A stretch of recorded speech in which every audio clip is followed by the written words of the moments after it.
السلام علیکم پیارے دوستوں، امید ہے آپ سب خیریت سے ہوں گے۔ دوستوں، ایک چھوٹی سی ویڈیو کے ساتھ آپ سب کے سامنے حاضر ہوں۔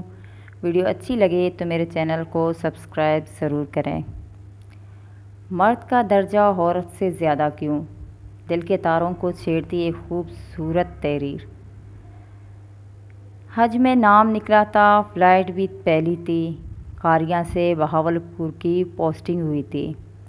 2 کمروں کا فلیٹ الاٹ ہوا تھا۔ 2-3 دن میں جلدی سامان شفٹ کیا۔ بچوں کو پیچھے 40 دن چھوڑنا تھا، سو ان کی ساری سیٹنگ کی اور بچوں کو ساتھ لیا اور بائی روڈ کراچی کے لیے نکل پڑے۔ راستے میں رات اور شدید بارش ہونے لگی، ساتھ ہی ٹائر پنکچر ہو گیا۔ رات کا سناٹا، نومبر کی سرد رات جو کبھی نہیں بھولتی، جس کی شدت میں تیز بارش نے خوب اضافہ کر دیا تھا۔ صاحب نے گاڑی ایک سائٹ پر روکی اور خود باہر نکلے، ٹائر بدلنے لگے۔ 7 سالہ ارسل بھی بابا کے ساتھ اترا اور اترتے ہوئے بولا، مما اچھی طرح دروازہ بند کر لیں، آپ لوگ بھیگ نہ جائیں۔ اور پھر برستی بارش میں ٹارچ تھامے کھڑا تھا۔ آپی، چھوٹو اور مما گاڑی کے اندر گرم ہیٹر آن کیے بیٹھی تھیں۔ چھتری نہ ہونے کی وجہ سے ارسل بھی بابا کے ساتھ مکمل بھیگ چکا تھا۔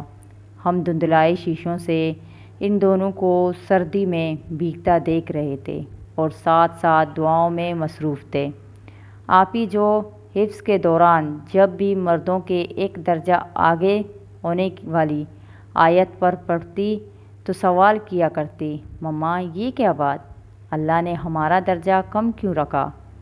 10-11 سال کے ننھے سے ذہن میں سوال اٹھا کرتے تھے۔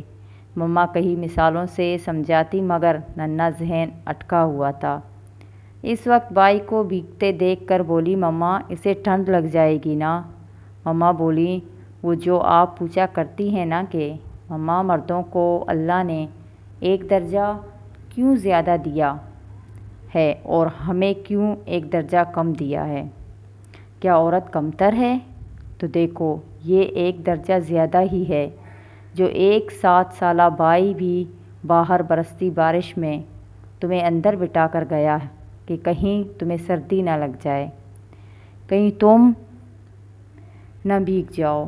خود سردی میں بھیگ رہا ہے مگر نہ ہی اس نے آ کر کہا کہ اماں آپ باہر آئیں، آپ کو آنا چاہیے، نہ ہی آپی کو کہا کہ آپی بڑی ہو باہر آؤ۔ یہ ایک درجہ کم ہی ہے کہ ہم اس وقت گرم ہیٹر چلائے اندر گاڑی میں بیٹھے ہیں اور ہمارے حصے کی بھی ساری تکلیف یہ بابا اور بھائی اٹھا رہے ہیں۔ تو بس یاد رکھیں بیٹا کہ اللہ نے مرد کو درجہ بڑھا کر عورت کو نہ جانے کتنی تکالیف سے نجات دے دی ہے۔